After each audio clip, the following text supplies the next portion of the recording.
Shalom saudara dikasih Tuhan, kebaikan Tuhan sangat nyata dalam hidup kita, biar kita selalu setia kepadanya. Di dalam segala tantangan selalu ada jalan keluar. Hari ini saya akan menyampaikan renungan dengan judul Menjaga Keutuhan Pernikahan. Mari kita akan baca Matius pasal 19 ayat 6-9. Demikianlah mereka bukan lagi dua, melainkan satu. Karena itu apa yang telah dipersatukan Allah tidak boleh diceraikan manusia. Kata mereka kepadanya, jika demikian apakah sebabnya Musa memerintahkan untuk memberikan surat cerai jika orang menceraikan istrinya? Kata Yesus kepada mereka, karena ketegaran hatimu Musa mengizinkan kamu menceraikan istrimu, tetapi sejak semula tidaklah demikian.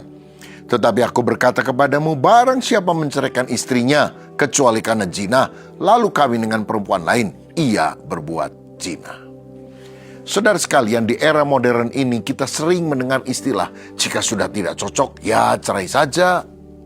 Pernikahan seringkali dianggap seperti kontrak kerja atau sewa rumah. Jika layanan sudah tidak memuaskan hati atau suasananya sudah tidak nyaman, ya kontraknya diputus saja di tengah jalan. Namun dalam Matius 19, orang-orang Farisi datang kepada Yesus mencobai dia dengan pertanyaan tentang perceraian.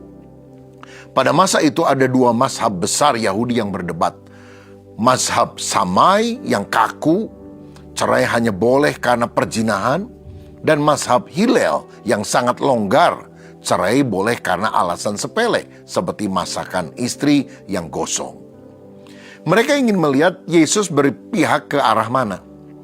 Tetapi jawaban Yesus mengejutkan mereka. Yesus tidak terjebak dalam perdebatan alasan perceraian, melainkan mengembalikan mereka ke rancangan awal Allah yang agung tentang pernikahan.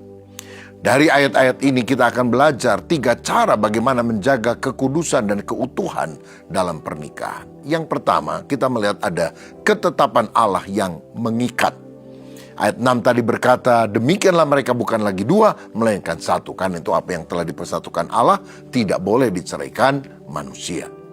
Kata dipersatukan dalam bahasa asli berarti dikenakan kuk bersama-sama. Seperti dua lembu yang diikat pada satu kayu pembajak untuk berjalan ke arah yang sama. Tidak boleh jalan masing-masing. Nah, Yesus menggeser fokus dari hak manusia untuk bercerai menjadi kedaulatan Allah yang menyatukan. Kalau kalian sudah berada di bawah kuk sama dalam sebuah pernikahan, ya jalannya seiring seirama, jangan mau-maunya sendiri.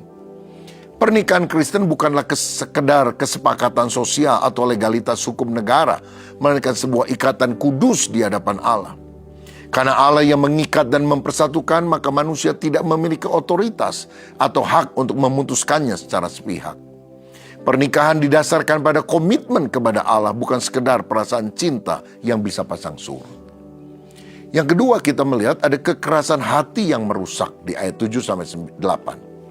Orang Farisi protes dan membawa-bawa nama Musa. Jika demikian, mengapa Musa memerintahkan untuk memberikan surat cerai? Yesus menjawab dengan tegas, karena ketegaran hatimu maka Musa mengizinkan kamu menceraikan istrimu. Tetapi sejak semula tidaklah demikian. Kata ketegaran hati berasal dari kata sklerokardia. Ini adalah akar kata yang sama dengan kata sklerosis, yaitu pengerasan hati dalam dunia medis. Ini berarti hati yang membatu, kaku, dan menolak untuk dibentuk oleh firman Allah. Musa memberikan aturan surat cerai bukan untuk mendukung perceraian, melainkan untuk melindungi hak-hak kaum perempuan saat itu, agar tidak dicampakkan begitu saja tanpa status hukum yang jelas akibat keegoisan laki-laki. Perceraian terjadi bukan karena rencana Allah yang gagal, melainkan karena manusia membiarkan hatinya mengeras. Musuh terbesar dalam hubungan bukanlah perbedaan karakter, melainkan kekerasan hati. Ketika suami atau istri menolak untuk mengampuni, menolak untuk berubah, dan menolak untuk merendahkan hati ego masing-masing, maka perpisahan, perceraian itu akan terjadi. Betapa kita harus saling mengalah, merendahkan hati. Bukan siapa yang kalah, siapa yang menang. Tetapi mari kita berkata, ayo kita mulai dari awal, supaya hubungan yang retak bisa dipulihkan. Dan yang ketiga, kita melihat ada kekudusan hubungan yang dikotori. Di ayat 9, Yesus memberikan batasan yang tegas, barang siapa menceraikan istrinya kecuali karena zina, lalu kawin dengan istri yang lain atau perempuan lain, ia berbuat zina. Nah, kata zina berasal dari kata Yunani porneia. Ini bicara tentang ketidaksetiaan seksual yang fatal dan terus-menerus yang menghancurkan hakikat satu daging itu sendiri. Jadi orang yang melakukannya tidak menyesal, tidak ingin memperbaiki diri, dan ya udahlah, udah terserah, tergantung kemauan saya aja. Sudah tidak mau bertobat atau berbaik kembali. Yesus menaikkan kembali standar moral pernikahan. Mengkhianati pasangan hidup dan mencari pelarian di luar pernikahan adalah pelanggaran serius terhadap kekudusan yang telah Allah tetapkan. Pernikahan menuntut kesetiaan yang radikal. Seksualitas dan keintiman emosional dirancang oleh Allah eksklusif hanya untuk sepasang suami istri. Ketika kekudusan ini dilanggar, fondasi pernikahan akan goyah secara fundamental. Saya pernah membaca kisah yang sangat luar biasa. Ada seorang pendeta dan penulis terkenal yang bernama Robertson McQuilkin. Dia menghadapi ujian berat dalam pernikahannya karena istrinya, Muriel, didiagnosa menderita penyakit Alzheimer yang parah. Muriel mulai kehilangan ingatan, tidak bisa mengurus diri sendiri, bahkan seringkali tidak mengenali siapa Robertson yang adalah suaminya itu. Sebagai presiden dari sebuah universitas teologi yang besar, Robertson dihadapkan pada pilihan sulit. Pekerjaannya yang sangat mendesak dan penting bagi banyak orang memaksa dia untuk tetap memegang jabatan itu. Namun kebutuhan istrinya jauh lebih mendesak. Di puncak karirnya, Robertson memutuskan untuk mengundurkan diri sepenuhnya dari jabatan presiden CIU, Columbia International University di Amerika Serikat, demi merawat istrinya di rumah secara penuh waktu. Banyak rekan-rekannya menyayangkan keputusannya dan berkata, "Muriel bahkan sudah tidak tahu siapa kamu, Robertson. Mengapa kamu mengorbankan karir besarmu untuk ini?" Robertson menjawab dengan kalimat yang menggetarkan hati. "Ketika kami menikah puluhan tahun yang lalu, aku memberikan janji di depan Allah. Dalam kelimpahan maupun kekurangan, dalam sehat maupun sakit, sampai maut memisahkan. Muriel mungkin sudah lupa siapa aku, tapi aku tidak pernah lupa siapa dia. Dia adalah istriku, dan aku telah berjanji kepada Tuhan untuk menjaganya." Robertson merawat Muriel sampai akhir hayatnya. Ini menjadi keteladanan yang sangat luar biasa, bahwa keutuhan pernikahan harus dijaga sampai nafas terakhir.